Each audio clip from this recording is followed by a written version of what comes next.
గోరక్షక్ వ్యవహారం రాజకీయ రంగు పులుముకుంటూ ఉంది. గో సంరక్షణ పేరుతో కొంతమంది దుకాణాలను తెరిచారంటూ ఇటీవల మోడీ చేసిన వ్యాఖ్యలపై వీహెచ్పీ తీవ్రంగా స్పందించింది. గోవును అవమానిస్తే హిందూ జాతిని అవమానించినట్టే అంటూ మండిపడ్డారు ప్రవీణ్ తొగాడియా. మరోవైపు గోరక్షణ దళాలపై నిషేధం విధించాలంటూ సుప్రీంకోర్టులో పిటిషన్ దాఖలైంది.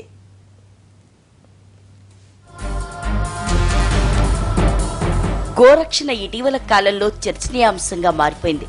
వివిధ రాష్ట్రాల్లో జరుగుతున్న దాడులు దుమారం రేపుతున్నాయి. గోరక్షణ పేరుతో దళితులపై జరుగుతున్న దాడులు కూడా రాజకీయంగా వివాదాస్పదమవుతున్నాయి.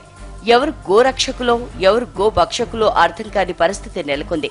ఈ వివాదాస్పద అంశంపై మొదటి నుంచి మౌనంగా ఉన్న ప్రధానమంత్రి మోడీ ఇటీవలే తీవ్రంగా స్పందించారు. నిజంగా గోరక్షకులైతే గౌరవిస్తాను కానీ గోరక్షక పేరిట సంఘ వ్యతిరేక కార్యకలాపాలకు పాల్పడే వారిని మాత్రం క్షమించనని గట్టిగా చెప్పారు.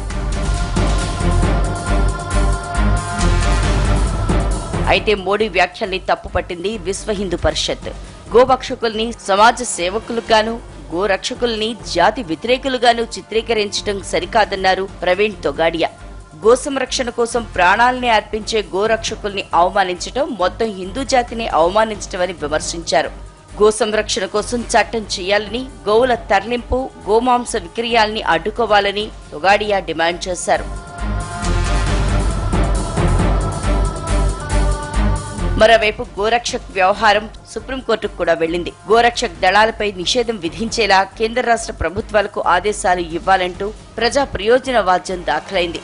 గుజరాత్, మహారాష్ట్ర, రాజస్థాన్, ఉత్తరప్రదేశ్, కర్ణాటక, జార్ఖండ్ లో చోటు చేసుకున్న పరిణామాల్ని కోర్టు దృష్టికి తీసుకువచ్చారు పిటిషనర్.